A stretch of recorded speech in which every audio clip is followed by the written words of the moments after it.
جے you آئی کے سربراہ مولانا فضل الرحمان نے میڈیا سے گفتگو کرتے ہوئے کہا ہے کہ صدر زرداری نے ہماری یہ بات تسلیم کی تھی کہ پہلے صحافیوں کے تحفظات اور خدشات کو سنا جائے گا، اس پر مشاورت ہوگی اور اس کے بعد پھر دستخط کیے جائیں گے۔ صدر صاحب کا یہ بھی کہنا تھا کہ وزیر داخلہ پاکستان واپس آ جائیں، 1-2 روز میں وہ اسلام آباد آئیں گے اور میڈیا کے لوگوں سے اس حوالے سے مشاورت کریں گے اور تجاویز بھی لیں گے۔ مولانا فضل الرحمان کا کہنا تھا کہ جب کسی معاملے پر اتفاق رائے ہو جائے تو پھر ایکٹ پر دستخط کا مرحلہ آنا چاہیے تھا۔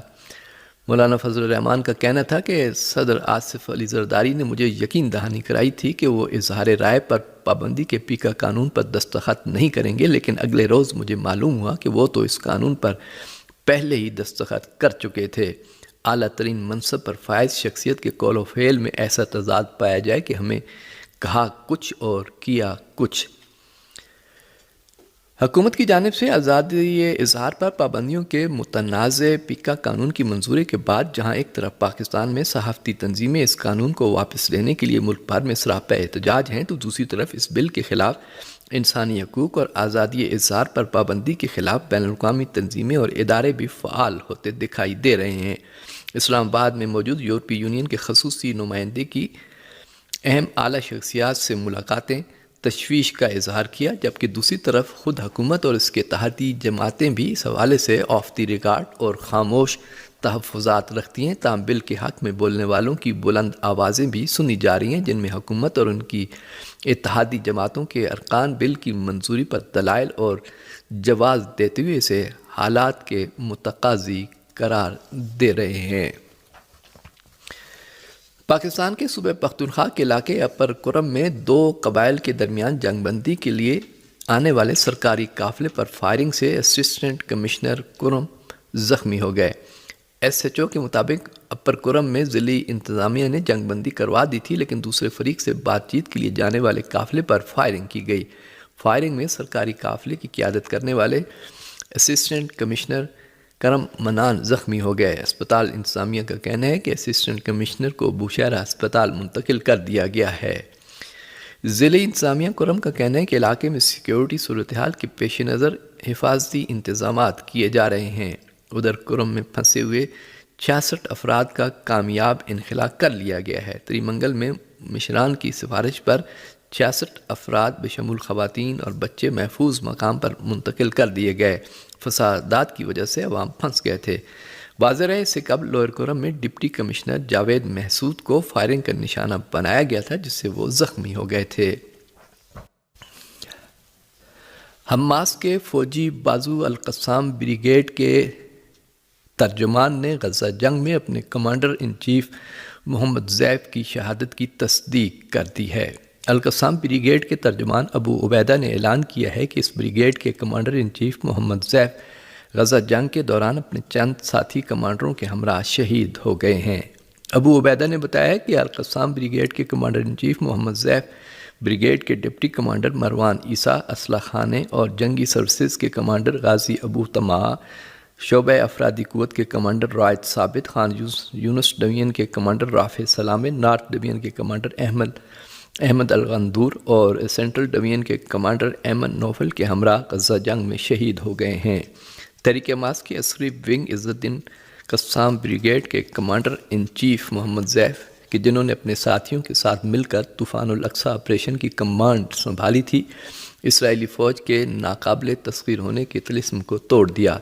محمد زیف عزت الدین قسام بریگیڈ کے ابتدائی بانیوں میں سے ایک تھے، جو بہادری اور خفیہ سرگرمی کی علامت بن گئے۔ محمد زیف 3 دہائیوں سے زائد عرصے تک قسام بریگیڈ کے کمانڈر رہے اور سنیوں کے لیے ڈراؤنا خواب بنے رہے اور ان کی نیندیں حرام کر دیں۔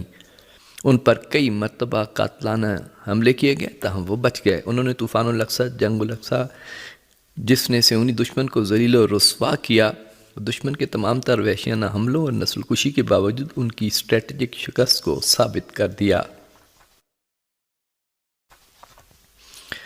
فلسطینی وزارت صحت نے مغربی کنارے کے جنین پناہ گزین کیمپ میں غاصب سیونی فوجیوں کے ہاتھوں 2 فلسطینیوں کی شہادت کی خبر دی ہے۔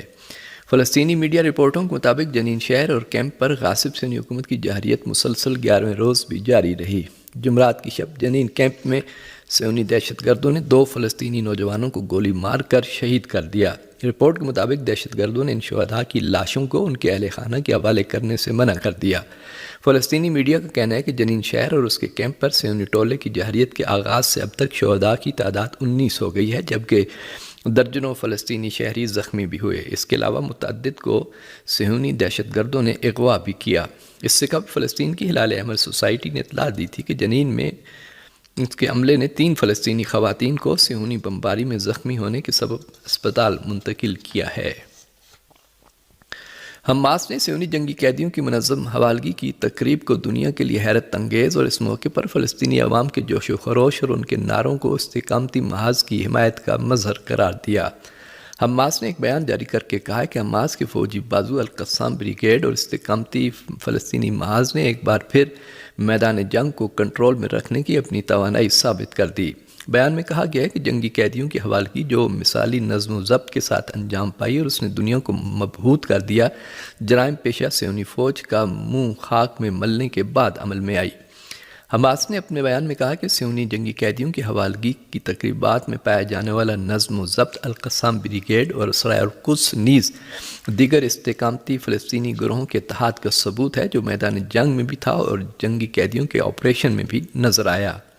حماس کے بیان میں کہا گیا کہ شمالی غزہ کے جبالیہ کیمپ میں اور جنوبی غزہ کے شہر خان یونس میں جنگی قیدیوں کے تبادلے کا آپریشن استقامتی فلسطینی محاذ میں شامل سبھی گروہوں کے اتحاد اور ملت فلسطین کی استقامت و توانائی کا مظہر ہے۔ اس بیان میں کہا گیا کہ غزہ میں مختلف مقامات پر من جملہ جبالیہ کیمپ اور شہر خان یونس میں شہید یحییٰ سنوار کے گھر کے سامنے صہیونی جنگی قیدیوں کی حوالگی کی تقریب اور اس میں عوام کی پرجوش شرکت دنیا کے لیے اس پیغام کی حامل ہے کہ ہمارے عوام اپنے وطن میں ثابت قدم ہیں اور وہ استقامت جاری رکھیں گے اور سرزمین فلسطین کو آزاد کرانے پر مصمم ہیں۔ ہندوستانی پارلیمنٹ کا بجٹ سیشن دونوں ایوانوں کے مشترکہ اجلاس کے ساتھ صدر مرمو کے خطاب سے شروع ہوا۔ نئی دہلی سے موصولہ رپورٹ کے مطابق ہندوستان کی صدر نے پارلیمنٹ کے دونوں ایوانوں کے مشترکہ اجلاس سے خطاب میں ملک کی ترقی کے لیے اتحاد کی اپیل کی۔ انہوں نے یہ بات زور دے کر کہی کہ ہم اتحاد کے ساتھ آگے بڑھیں تو ہماری آئندہ نسلیں ایک ترقی یافتہ، مضبوط، باصلاحیت اور خوشحال ہندوستان دیکھیں گی۔ دہلی سے ہمارے نمائندے کے مطابق اجلاس شروع ہونے کے بعد ہندوستان کی وزیر خزانہ نرملا سیتارمن نے پارلیمنٹ کے دونوں ایوانوں میں قومی اقتصادی سروے پیش کیا، جس کے بعد دونوں ایوانوں کی کارروائی 1 فروری تک کے لیے ملتوی کر دی گئی۔ دہلی سے موصولہ ایک اور رپورٹ میں بتایا گیا ہے کہ پارلیمنٹ کا مشترکہ اجلاس شروع ہونے سے پہلے وزیر اعظم نریندر مودی نے پارلیمنٹ کے گیٹ پر صحافیوں سے گفتگو میں اپوزیشن کو آڑے ہاتھوں لیتے ہوئے کہا کہ یہ پہلا اجلاس ہے جس سے پہلے ایسی کوئی غیر ملکی رپورٹ نہیں آئی جو حزب اختلاف کے لیے ہنگامے کا باعث بن سکے۔ ان کا اشارہ سرمائی سیشن سے پہلے ہندوستان کے معروف صنعت کار گوتم اڈانی کے مالی گھوٹالے کے بارے میں امریکہ میں جاری ہونے والی رپورٹ کی طرف تھا۔ گوتم اڈانی وزیر اعظم مودی کے قریبی لوگوں میں شمار ہوتے ہیں۔ ادھر انڈین نیشنل کانگریس کے لیڈر راہل گاندھی نے کہا ہے کہ اروند کیجریوال اور مودی میں کوئی فرق نہیں، دونوں وعدے کرتے ہیں اور عوام کو گمراہ کرتے ہیں۔ انہوں نے کہا کہ جیسے نریندر مودی نے ہر ہندوستانی کے اکاؤنٹ میں 15 لاکھ روپے ڈالنے کا وعدہ کیا تھا جو آج تک پورا نہیں ہوا، اسی طرح کیجریوال نے بھی دہلی کے عوام سے کئی جھوٹے وعدے کیے۔ انہوں نے کہا تھا کہ جمنا کا پانی اتنا صاف کریں گے کہ خود اس میں نہائیں گے اور پانی پی سکیں گے، لیکن آج بھی جمنا کی حالت بدتر ہے اور عوام کو آلودہ پانی پینے پر مجبور ہونا پڑ رہا ہے۔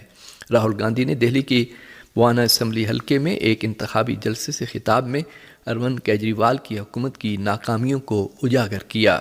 راہل گاندھی نے کہا کہ جب بی جے پی کے لوگوں نے اقلیتوں کے خلاف تشدد کیا تب کیجریوال کہاں تھے؟ دہلی میں خراب پانی کی سپلائی کا معاملہ اٹھاتے ہوئے راہل گاندھی نے کہا کہ دہلی میں پانی کا مسئلہ بہت اہم ہے، لوگوں کو مہنگا پانی خرید کر پینا پڑتا ہے لیکن میڈیا اس کے بارے میں کبھی نہیں دکھاتا۔ انہوں نے کہا کہ بھارت کا میڈیا عوام کی آواز اٹھاتا ہی نہیں ہے۔ انہوں نے اس بات کو دہرایا کہ اس وقت بھارت میں نظریات کی لڑائی چل رہی ہے جس میں کانگریس کا کہنا ہے کہ ہندوستان میں سبھی لوگ یکساں ہونے چاہیے، ہر مذہب، ذات اور زبان کا احترام ہونا چاہیے۔ راہل گاندھی نے زور دے کر کہا کہ میں اپنی جان دے سکتا ہوں لیکن بی جے پی اور RSS سے کبھی سمجھوتا نہیں کر سکتا۔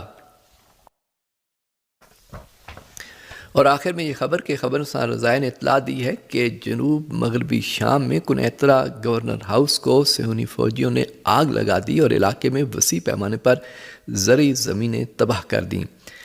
عرب جرنل نیوز ویب سائٹ نے سوشل میڈیا صارفین کا حوالہ دیتے ہوئے لکھا ہے کہ جمعرات کے روز غاصب صہیونی فوجیوں نے کنیترا صوبے میں گورنر کے دفتر کو آگ لگا دی، جبکہ انہوں نے دیہی علاقوں میں زرعی زمینوں کی وسیع پیمانے پر تباہی کا سلسلہ جاری رکھا۔ رپورٹ کے مطابق سوشل میڈیا صارفین نے ایسی ویڈیو کلپس شیئر کی جن میں جنوبی شام کے کنیترا میں گورنر ہاؤس کی عمارت سے آگ کے شعلے اور دھواں دکھائی دے رہا ہے۔ میڈیا ذرائع نے اطلاع دیا کہ صہیونی فوج کئی دنوں سے جبادت الخشب کے علاقے میں زرعی اراضی اور جنگل کو تباہ کرنے میں لگی ہوئی ہے، جس سے علاقے میں موجود شامیوں میں شدید غم و غصہ پھیل گیا ہے۔ اس سے قبل بدھ کو بھی صہیونی فوج نے جبادت الخشب شہر میں بڑے پیمانے پر زرعی اراضی کو تباہ کیا تھا۔